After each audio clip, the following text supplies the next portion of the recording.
আসসালামু আলাইকুম। শুরু করছি আমৃত ভালোবাসি তোকে পর্ব ২৪। লিখেছেন সালমা চৌধুরী।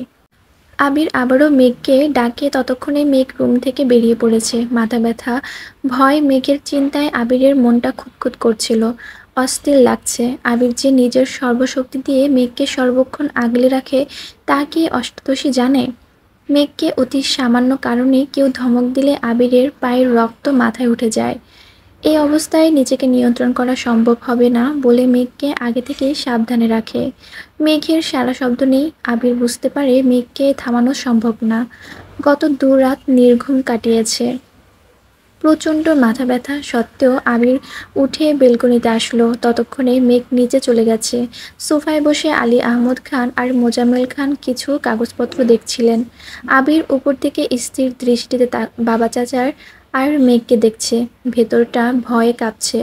আবির ছোট থাকাকালীন আলী আহমদ খান কয়েকবার আবিরকে নিয়ে ঘুরতে গিয়েছিলেন। তারপর থেকে আজ অবধি পরিবার নিয়ে কোথাও যাননি তিনি। মেঘ মিমেরা কোথাও ঘুরতে যেতে চাইলে ইকবাল খান নিয়ে যান, কখনো বাড়ির ৩ বউ একসঙ্গে শপিংয়ে যান, কখনো ৩ ভাই একসঙ্গে অফিসে বা অন্য কোথাও যান, আবার কখনো খানবাড়ি ৩ রাজপুত্র আর ২ রাজকন্যা একসঙ্গে ঘুরতে যায়। কিন্তু সকলে একসঙ্গে আজ পর্যন্ত কোথাও যায়নি। ফুপ্পির জন্য মেঘ আজ রিস্ক নিয়ে বড় আব্বুকে রাজি করাতে নিচে আসছে। কিভাবে কি বলবে বুঝতে না পেরে রান্নাঘরে ছুটে গেল। রান্নাঘরে মালিহা খান চা করছিলেন। মেঘ উত্তেজিত কণ্ঠে বলল, বড় আম্মু দাও, আজ আমি চা করব। তুই পারবি না মা, হাত পুড়ে ফেলবি। মোটেই না। তোমরা সবাই আমাকে এত ছোট মনে করো কেন? আমি এত বড় হয়ে গেছি, দেখছো না? তুই বড় হয়ে গেছিস? অবশ্যই হয়েছি। আগামী মাসে ১৯ বছরে পা দিতে যাচ্ছি। মাশাআল্লাহ, বিয়ের বয়স তো হয়েই গেছে। জামাই দেখতে হবে তাহলে। মেঘ লজ্জায় বড় আম্মুর আঁচল দিয়ে নিজের মুখ ঢেকে ফেলল। মনে মনে বলল, জামাই ফিক্সড। এখন তোমার ছেলের হাতে সব। তোমার ছেলে যত তাড়াতাড়ি রাজি হবে তত তাড়াতাড়ি আমি তোমার ছেলের বউ হব। আহা কি শান্তি! মালিহা খান ধীর হস্তে মেঘের মুখ থেকে আঁচল সরিয়ে খানিক হেসে বললেন, বিয়ের নাম শুনে এত লজ্জা? মেঘ লাজুক হাসল। মেঘের এই লজ্জা কারণ যে অন্য কিছু এটা মালিয়া খানকে বুঝতে দিল না। কিছুটা স্বাভাবিক হয়ে ২ কাপ চা নিয়ে চলে গেল। মেঘের হাতে চায়ের কাপ দেখে ২ ভাই নড়েচড়ে বসলেন। মোজাম্মেল খান চায়ের কাপ হাতে নিতে নিতে শান্ত সুরে শুধালেন, আম্মু তুমি চা আনতে গেলে কেন? এমনিতেই। আলী আহমদ খান প্রখর নেত্রে মেঘকে দেখে বললেন, মুখ দেখে মনে হচ্ছে বড়সড় আবদার আছে। কি লাগবে বলো মা? মেঘ হাসিমুখে উত্তর দিল, কিছুই লাগবে না বড় আব্বু।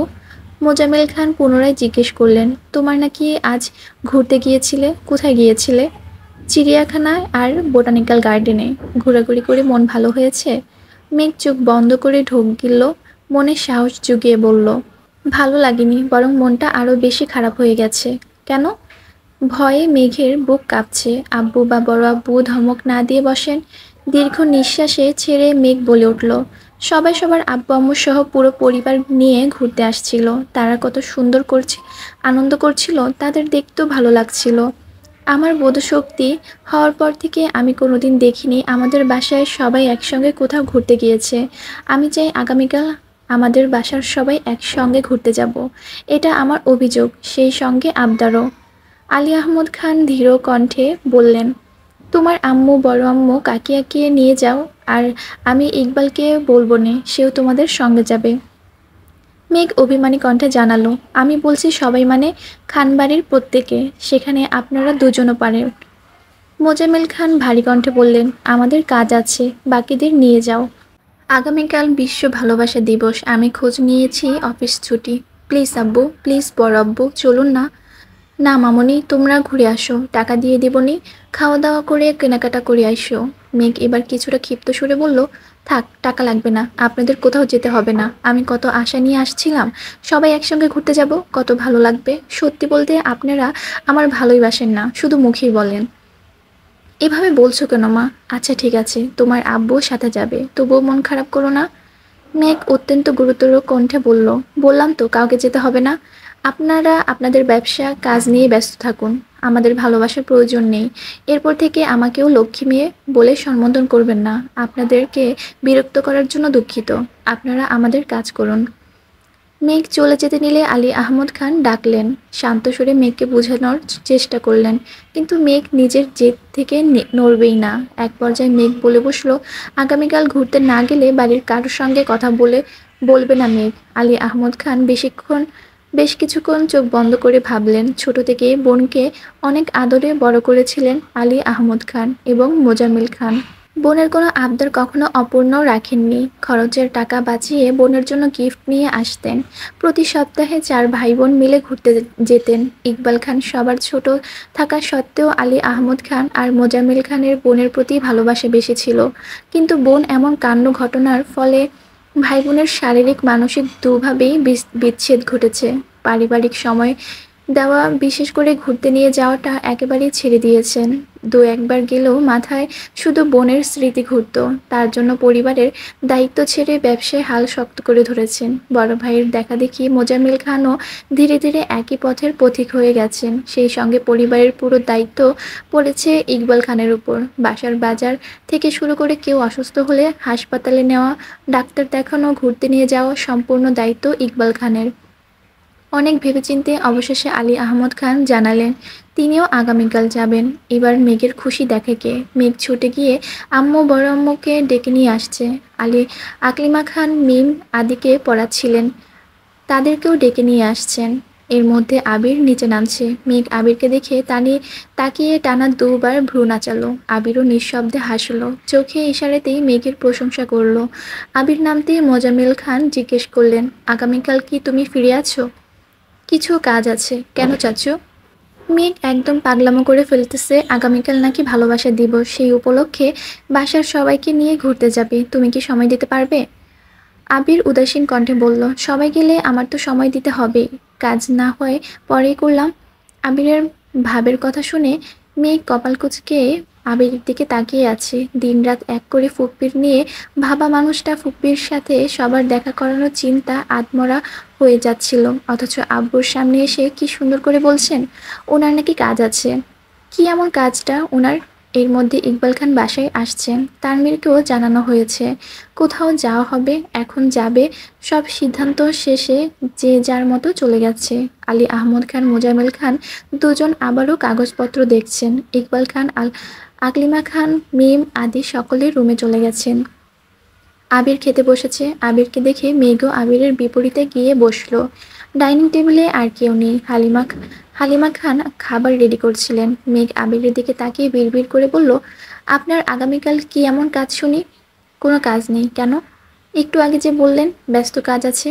আবির উষ্ঠদয় কিছুটা প্রশস্ত করে বলল, কখনো কখনো পরিস্থিতি বুঝে মুখে মুখে হলেও ব্যস্ততা দেখাতে হয়। সবাই এক্সাইটেড হয়ে গেলে সমস্যা আছে। মেঘ মাথা চুলকে বলল, আপনি কি ভাবেন আর কি করেন আপনিই জানেন। আবিরের প্রশস্ত উষ্ঠ আরও বেশি প্রশস্ত হলো। আবির তপ্ত সুরে বলল, thank you my dear sparrow. আজ সকাল থেকে বাড়িতে হইচই। মিম, মেঘ আদি তিনজনই খুব এক্সাইটেড। গতকাল হুট করে আবির শাড়ি নিয়ে আসছিল, তাই সাজার তেমন সময় পায়নি। আজ মেঘ সকাল সকাল চুলে শ্যাম্পু করে অনেকটা সময় নিয়ে শাওয়ার নিয়েছে। ভেজা চুল ছেড়ে সারা বাড়ি ঘুরছে। সবাই রেডি হয়ে যাচ্ছে। কি ড্রেস পরবে মেঘ এখনও সিদ্ধান্তই নিতে পারছে না। ভালোবাসা দিবসে আবিরের সঙ্গে মিলিয়ে জামা পরবে এটা আগে থেকে ভেবে রেখেছিল। কিন্তু সারাদিন যাবৎ আবিরের কোনো হদিস নেই। সেই সকালে বেরিয়েছে, এখনো আসছে না। সবার বলাবলিতে মেঘ রেডি হতে চলে গেছে। মেঘ লাল রঙের একটা গাউন পরেছে। চুলগুলো বেনি করে সামনের দিকে রেখেছে। এক হাতে ঘড়ি, আর এক হাতে আবিরের দেওয়া কাচের চুড়ি থেকে এক সেট লাল রঙের চুড়ি পরেছে। আজ কানে বড় দুল দিয়েছে। ঠোঁটে লাল টকটকে লিপস্টিক, চোখে আইলাইনারের সাথে হালকা করে দেওয়া কাজল। আগে মেঘ গাঢ় করে কাজল দিত, কিন্তু আবিরের ভয়ে এখন কাজল দেওয়া ছেড়েই দিয়েছে। হঠাৎ হঠাৎ হালকা করে একটু দেয়। মেঘ রেডি হয়ে সোফায় বসে ফোন চাপছিল। এর মধ্যে আবির বাসায় আসছে, আর চোখে মেঘকে খানিক দেখে দ্রুত রুমে চলে যায়। 20 মিনিটের মধ্যে শাওয়ার নিয়ে একবারে রেডি হয়ে নেমে পড়েছে। আজকেও পাঞ্জাবি পরেছে। আবিরের পাঞ্জাবিটা বেশ কয়েকটা রঙের কম্বিনেশনে তৈরি, তবে সেটাতে লাল রং একটু বেশি ভাসছে। মেঘের ইচ্ছে পূরণ হয়েছে দেখেই মাথা নিচু করে মুচকি হাসলো।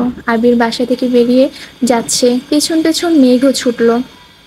মেঘকে ছুটতে দেখে আবির থমকে দাঁড়ালো। মেঘ কাছে আসতেই শান্ত সুরে বলল, ওখানে একদম শান্ত থাকবি। ফুপ্পিকে তুই চিনিস না, আর আজকের জন্য জান্নাত আপুকেও চিনিস না। ওদের দেখে উত্তেজিত হয়ে জড়িয়ে ধরতে যাবি না, মনে থাকবে? আচ্ছা ঠিক আছে। কিন্তু আপনি সকাল থেকে কোথায় ছিলেন? ফুপ্পি দুশ্চিন্তা করতে করতে অসুস্থ হয়ে পড়েছিল। আইরিন কল দিয়ে কান্নাকাটি করছিল, তাই বাসায় গিয়েছিলাম। মেঘ উদ্বিগ্ন কণ্ঠে বলল, আমার ফুপ্পির জন্য খুব টেনশন হচ্ছে। আর আমার আব্বুর জন্য বেশি টেনশন হচ্ছে। আচ্ছা যাই হোক, তুই মুড অফ করে থাকিস না। বাসার সকলের সঙ্গে ঘোরার ইচ্ছে পূরণ হচ্ছে, সেটাই ফোকাস কর। মেঘ কথা না বাড়িয়ে সোজা গাড়িতে বসলো। একটু পর মিম আদি সহ সকলেই চলে আসছে। বাসার আশেপাশে সুন্দর নিরিবিলি জায়গায় ঘুরে হালকা নাস্তা করে পরিশেষে রমনা পার্কে আসলো। আবির আর তানভীর এমন ভাব নিচ্ছে যে বাবা চাচার কথা ছাড়া তারা কোনো দিকে যায় না। রমনা পার্কে যাবে কিনা সেই অনুমতিও বাবার থেকে নিয়েছে আবির।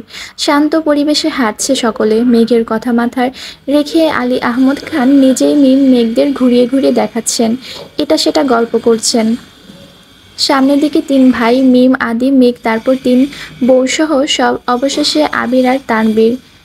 ফুপ্পির কথা জানতে মেঘ ইচ্ছে করেই সামনে থেকে পিছনে আসছে, কিন্তু পরিস্থিতি বেশ ঠান্ডা। আবির তানভীর কোনো কথা বলছে না। আবির ফোনে কাকে যেন মেসেজ পাঠাচ্ছে। তানভীর আবির কারো কাছে পাত্তা না পেয়ে মেঘ চলে যেতে নিলে আবির আচমকা মেঘের হাতে কবজিতে শক্ত করে ধরে। মেঘ পিছনে ফিরতেই আবির চোখে ইশারা করলো সামনে না আগানোর জন্য। সামনে আর সবার হাঁটা হঠাৎই থেমে গেছে। মেঘ এবার ঘাড় ফিরিয়ে তানভীরকে দেখার চেষ্টা করলো। তানভীর কিছুই দেখেনি ভাব করে মেঘকে ক্রস করে সামনে গিয়ে মেঘের আড়াল করে দাঁড়িয়েছে। আবির মেঘের হাত ধরে রাখছে, এই দৃশ্য যেন কারো নজরে না পড়ে তার জন্যই আড়াল করে দাঁড়িয়েছে। মালিহা খান জান্নাতকে দেখে এগিয়ে গেছেন। বাকিরা সেখানেই দাঁড়িয়ে আছে। মালিহা খান উত্তেজিত কণ্ঠে বললেন, আরে জান্নাত, কেমন আছো? জান্নাত একগাল হেসে উত্তর দিল, আলহামদুলিল্লাহ ভালো। আপনি কেমন আছেন আন্টি? আপনারা সবাই বুঝিয়ে ঘুরতে আসছেন? আলহামদুলিল্লাহ ভালো। মেঘের আবদারে আজকের স্পেশাল দিনে সবাইকে নিয়ে ঘোরার তার তার জন্য আসলাম। জান্নাত এবার আলী আহমদ খানকে উদ্দেশ্য করে বলল, আসসালামু আলাইকুম আঙ্কেল, কেমন আছেন? আলহামদুলিল্লাহ, তুমি ভালো আছো তো? জি আলহামদুলিল্লাহ। হালিমা খান স্বাভাবিক কণ্ঠে শুধালেন, তা জান্নাত তুমি কি একা এসেছো? জান্নাত হাসি মুখে বলল, না, বলে ঘাড় ফিরিয়ে তাকিয়ে গাছের নিচে বসা মহিলার দিকে তাকালো। মালিহা খান কিছুটা পিছিয়ে আলী আহমদ খানের কাছাকাছি এসে আস্তে করে বললেন, উনি মনে হয় জান্নাতের আম্মু। আপনাকে যে বলেছিলাম কিছু তো বললেন না। আজকে তাহলে আমাদের বাসায় দাওয়াত দিব নে, আপনি কি বলবেন? ঠিক আছে, তোমার যেহেতু এত ইচ্ছে দিও দাওয়াত, আমার কোনো সমস্যা নেই। মালিহা খানের মুখে উজ্জ্বলিত ঝলঝল করছে। উত্তেজিত কণ্ঠে জান্নাতকে প্রশ্ন করলো, উনি তোমার আম্মু না? ডাকো একটু, কথা বলি। জান্নাত ঘাড় ঘুরিয়ে ডাকলো, আম্মু এদিকে আসো। ঠোঁটে হাসি রেখে জান্নাত মালিহা খানকে বলল, উনি আমার শাশুড়ি আম্মু। সহসা স্তব্ধ হয়ে গেছে সব কিছু। মালিহা খান অবিশ্বাস্য চোখে তাকিয়ে আছে জান্নাতের দিকে। জান্নাতের কথা শুনে আলী আহমদ খানও কপাল কুঁচকালেন। মালিহা খান প্রায়ই আবিরের জন্য জান্নাতের কথা বলতেন, কিন্তু আলী আহমদ খান তেমন সাড়া দেননি বলে এতদিন কিছুই বলতে পারেননি। অথচ সেই মেয়ে বিবাহিত। ওনাদের সাথে সাথে বাকিরাও অবাক চোখে তাকিয়ে আছে।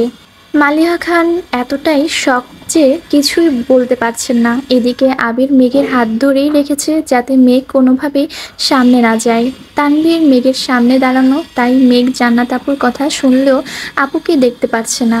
মেঘ ঘাড় কাত করে জান্নাতকে দেখার চেষ্টা করছে। আকলিমা খান খানিক ভেবে প্রশ্ন করলেন, তোমার বিয়ে কবে হলো?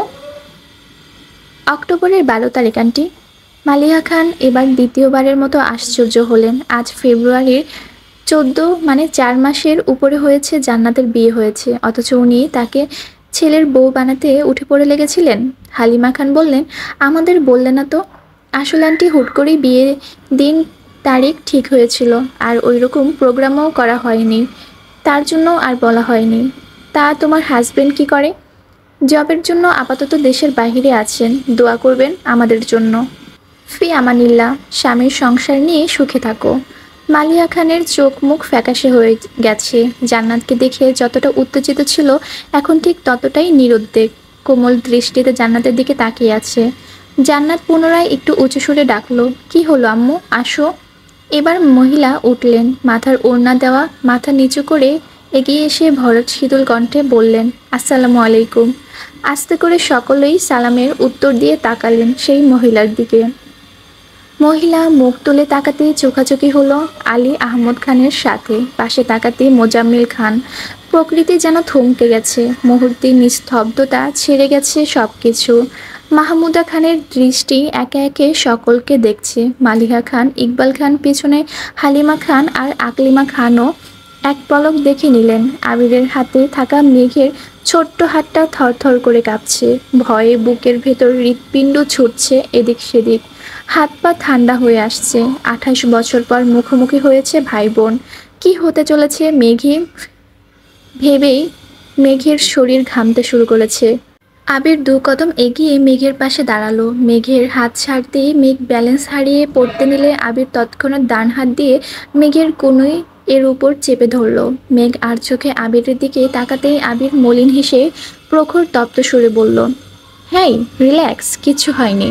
মেঘ শীতল চোখে আবিরের মুখের পানে তাকিয়ে আছে, কপালের ঘাম বেয়ে বেয়ে নিচে পড়ছে। দুশ্চিন্তায় দুধের ন্যায় মুখবির রক্তাব্য হয়ে গেছে।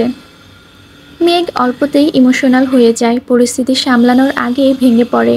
আবির পকেট থেকে রুমাল বের করে আলতোভাবে মেঘের কপাল, নাক, থুতনি মুছতে মুছতে বলল, এই পাগল, এত টেনশন কিসের তোর, আমি আছি তো নাকি। আবির মেঘের মাথায় হাত বুলাতে বুলাতে ধীর কণ্ঠে বুঝাচ্ছে। মেঘও শান্ত মেয়ের মতো আবিরের কথা শুনছে। এদিকে মাহমুদা খানের দিকে এক দৃষ্টিতে তাকিয়ে আছে সকলেই। 28 বছর কাউকে হুট করে দেখলে কখনোই চেনা সম্ভব না। বেশ কিছুক্ষণ পর ইকবাল খান শ্বাস ছেড়ে গম্ভীর কণ্ঠে বললেন, আপা। মিম আদি একবার আব্বুর মুখের দিকে তাকাচ্ছে, আবার মহিলার দিকে তাকাচ্ছে, আবার ঘাড় ফিরিয়ে বাকিদেরও দেখছে। হালিমা খান আর আকলিমা খান মাহমুদার খানকে বাস্তবে একবার শুধু ছবিতেই দেখেছিল, তাই তেমন চিনে না। মোজাম্মেল খান ভারী কণ্ঠে বললেন, তুই। মালিয়া খান এখনও নিশ্চুপ, জান্নাতের বিষয়টাতে এখনও স্বাভাবিক হতে পারছে না। তারপরও এত বছর পর ননদের সাথে দেখা, সব কিছু মাথার উপর দিয়ে যাচ্ছে ওনার। এদিকে আলী আহমদ খানও পাথরের ন্যায় দাঁড়িয়ে আছেন।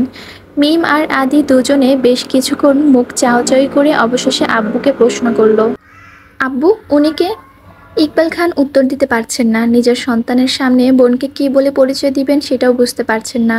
ইকবাল খান অসহায়ের মতো তাকিয়ে আছেন মোজাম্মেল খানের দিকে। মিম একবার প্রশ্ন করে থেমে গেলেও আদি বারবার প্রশ্ন করিয়ে যাচ্ছে, কেউ কোনো উত্তর দিচ্ছে না। দীর্ঘ সময় নীরবতা ভেঙে মাহমুদা খান জিজ্ঞেস করলেন, কেমন আছেন ভাইজান। একমাত্র বোনের মুখে ভাইজান ডাক শুনে আলী আহমদ খান বুকটা কেঁপে উঠল, ঢোক গিলে উষ্ণত সুরে বলল, আলহামদুলিল্লাহ। স্নিগ্ধ শীতল পরিবেশ, পাখিদের কিচিরমিচির শব্দ ব্যতীত আর কোনো শব্দ নেই। কেউ কোনো কথা বলছে না, আবার জায়গা থেকে নড়ছেও না। আদি কিছুক্ষণ থেমে থেমে আবারও প্রশ্ন করে। মাহমুদা খানের পরিচয় জানতে চায়, কিন্তু কেউ বলে না। জান্নাত সশরীরের এতক্ষণ উপস্থিত থাকলেও তার মনোযোগ ছিল ফোনে। আসিফ কল দেওয়ার ফোন নিয়ে একটু দূরে চলে গিয়েছিল। কথা শেষ করে এগিয়ে আসতে আসতে স্বাভাবিক কণ্ঠে বলল, আম্মু কথা শেষ হয়নি, চলো বাসায় যাই। মাহমুদা খানের কান্না গলায় আটকে আছে। এত বছর পর ভাইদের স্বচক্ষে দেখছেন, ঠিকমতো কথাও বলতে পারছেন না। মাহমুদা খান শীতল কণ্ঠে বললেন, আসছি ভাইজান। মাহমুদা খান জান্নাতের পাশে হেঁটে যাচ্ছেন, প্রত্যেকেই সেদিকে তাকিয়ে আছে। প্রতিটা সদস্যের ভেতর খুঁড়ে শুধু দীর্ঘশ্বাস বেরিয়ে আসছে। আলী আহমদ খান, মোজাম্মেল খান সহ সকলেই আজ কঠিন সত্যের মুখোমুখি হয়েছে। সন্তানদের প্রশ্নের উত্তরে না পারছে সত্যি বলতে, আর না পারছে এড়িয়ে যেতে। মেঘ আবিরের দিকে তাকিয়ে ভ্রু কুচকালো। আবির নিঃশব্দে ডান ভ্রু উঠাতেই মেঘ বিড়বিড় করে বলল, ফুপ্পি চলে গেল কেন। আমি বলেছি চলে যেতে। কেন। আবেগ, অনুভূতি, ভালোবাসা 28 বছর যাবৎ চাপা পড়ে কঠিন পাথরের রূপ নিয়েছে। সেই পাথর 5-10 মিনিটে গলবে না, তার জন্য পর্যাপ্ত সময় লাগবে। স্তব্ধ পরিবেশ, স্তব্ধ রেখে সকলে বাসায় ফিরে আসছে। কারো মুখে কোনো কথা নেই, বাসায় আজ রান্না নেই, খাওয়া দাওয়া নেই। মিম আদিও আজ তাড়াতাড়ি ঘুমিয়ে পড়েছে। 3 বউ রান্নাঘরে দাঁড়িয়ে ঘণ্টাখানেক আলোচনা করছে।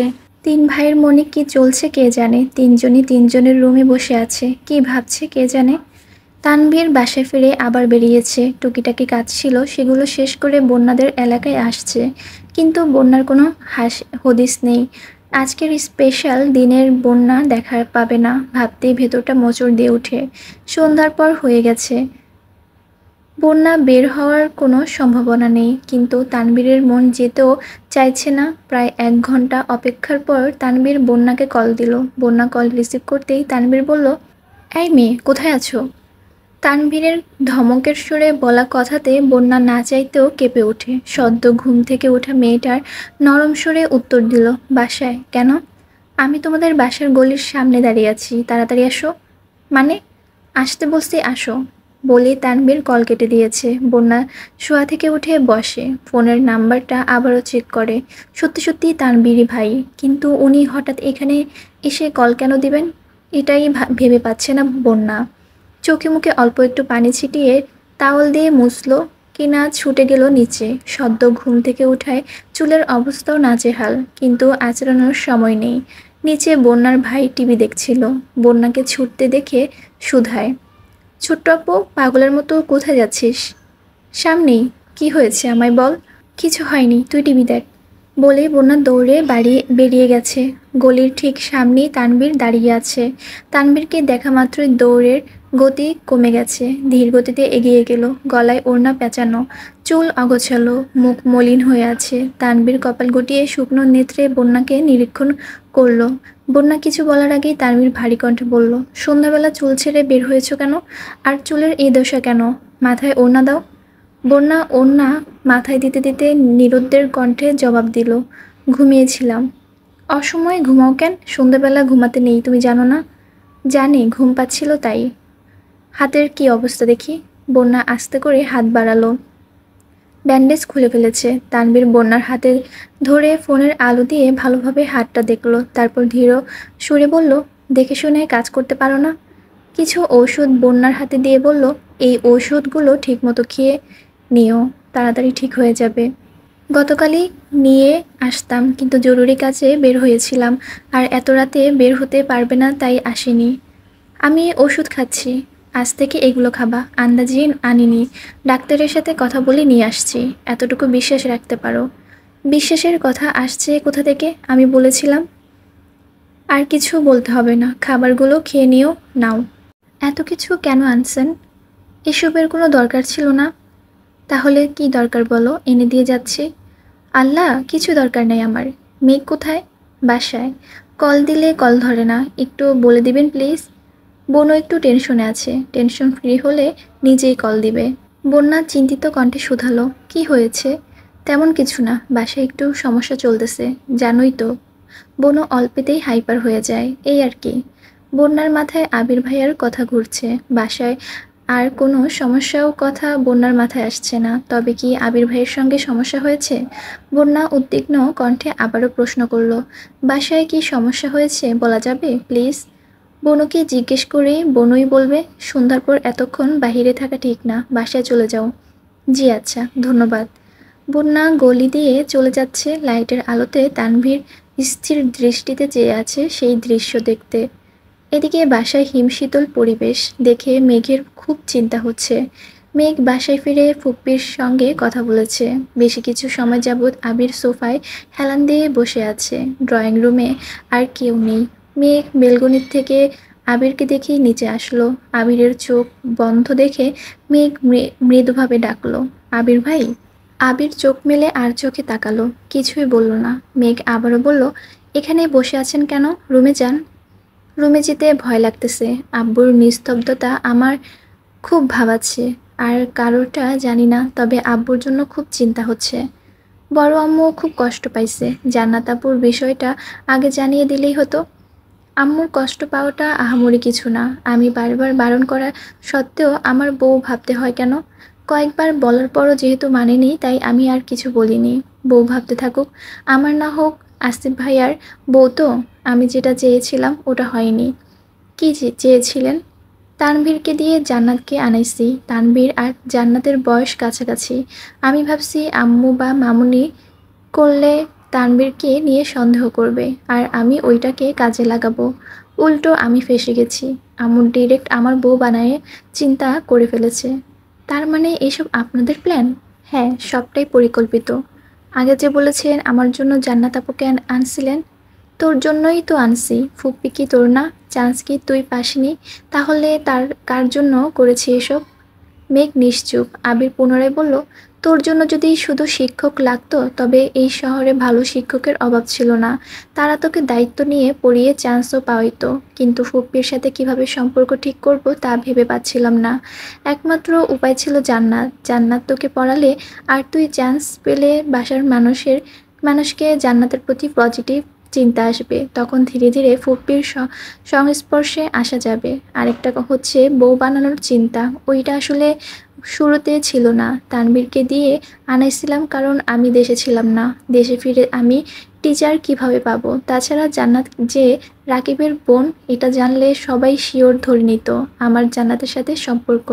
এজন্যই মূলত তানভীরকে দিয়ে আনানো, কিন্তু তাতে কোনো লাভ হলো না। মেয়ে কপাল কুঁচকে বিড়বিড় করে বলল, আপনি খুব চালাক। মাগনা হিটলার বলি না আপনাকে। চালাক আর হতে পারলাম কোথায়? নিয়তির বেড়াজালে বন্দি হয়ে আছি আমি। কি হয়েছে? কিছু না, রুমে গিয়ে রেস্ট নে। মেঘ রুমে এসে টেবিলের উপর মাথা রেখে চোখ বন্ধ করে শুয়ে আছে। 20-25 মিনিট পর আবির দরজায় আসলো। ঠান্ডা কণ্ঠে বলল, আসবো? মেঘ মাথা তুলতেই আবির দেখল, মৃদু হেসে বলল, আসুন। আবির হাতে নুডলস বাটি নিয়ে রুমে ঢুকলো। মেঘের টেবিলে নুডলসের বাটি রেখে বলল, রাতে রান্না করিনি, এটা খেয়ে নেয়। নুডলস? আপনি রান্না করেছেন? হ্যাঁ। আপনি নুডলসও রান্না করতে পারেন? জি ম্যাডাম। আর কি কি পারেন? কি খেতে চান বলুন শুধু। বাব্বা, এত কনফিডেন্স! হুম। মেঘ মায়াবী দৃষ্টিতে আবিরকে দেখছে। আবিরের কণ্ঠে এই শুনলে অষ্টাদশের কোমল হৃদয়ে ঘূর্ণিঝড় বয়ে যায়।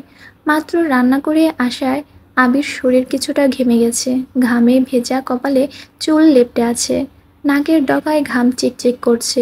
দাড়িগুলোতে চোখ পড়তেই অষ্টাদশী ঢোক গেল। সম্পূর্ণ আবিরই অষ্টাদশী প্রিয়, তবে আবিরের দাড়ি অষ্টাদশীর ইমোশন। দাড়িতে নজর পড়তেই ছুঁতে ইচ্ছে করে, আর কোনোভাবেই স্পর্শ করলেও গা শিউরে ওঠে। আবিরের দাড়ি দেখতে দেখতে আবিরের গালে কিস করার ঘটনা মনে পড়ে গেল। অমনি মেঘ লজ্জায় মাথা নিচু করে ফেলল। আবির মৃদু সুরে শুধালো, কি হয়েছে? কোনো সমস্যা? মেঘ মনে মনে আওড়ালো, আপনি মানুষটা আগাগোড়া সমস্যা। মায়ার চাদরে আবদ্ধ করে দিন আমার প্রগাঢ় মনকে অনুগ্রহ করে তুলেছেন। কি ভাবছিস? তেমন কিছু না। বল শুনি।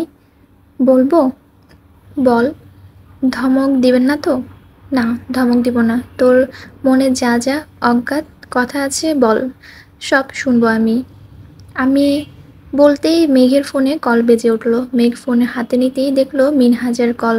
আবিরের চোখ মিনহাজ নাম পড়া মাত্রই আবিরের রগে রগে রক্ত সঞ্চালন বেড়ে গেছে। রাগে শরীর গরম হতে শুরু করেছে। চোখ রক্তাভ হয়ে গেছে। মেঘ কল কেটে দিয়েছে, তারপরও আবার কল দিয়েছে। আবির ফ্লোরের দিকে তাকিয়ে রাগ কমানোর চেষ্টা করছে। আজকে স্পেশাল দিনে আবির মেঘকে একটু সময় দিতে পারেনি। তাই ভেবেছিল আজ মেঘের মনের সুপ্ত অনুভূতি জানবে, যতটা সম্ভব মেঘকে আশ্বস্ত করবে। কিন্তু মিনহাজ কল দিয়ে সব ধ্বংস করে দিয়েছে। মিনহাজের দ্বিতীয় কল রিসিভ করলো মেঘ। মিনহাজ আধো আধো কণ্ঠে বলল, বেবি, হ্যাপি ভ্যালেন্টাইন ডে। কথা কানে ঢোকা মাত্রই আবির কান দিয়ে গরম বাতাস বের হতে শুরু করেছে। ক্রোধে এক হাতে কপালে দুপাশ চেপে ধরেছে। বসে থাকতে ইচ্ছে করছে না। বসা থেকে উঠে দীর্ঘ কদম ফেলে রুম থেকে বেরিয়ে গেছে। মেঘ আবিরের প্রস্থানের শব্দ শুনিয়ে ঘাড় ফিরিয়ে দেখল। রাগে গজগজ করতে করতে মিনহাজকে বলল, হারামি, রাগ তোর ভ্যালেন্টাইন ডে। আমার ভ্যালেন্টাইনে 18টা বাজায় দিছস। আমার বেবি বলবি না বানর?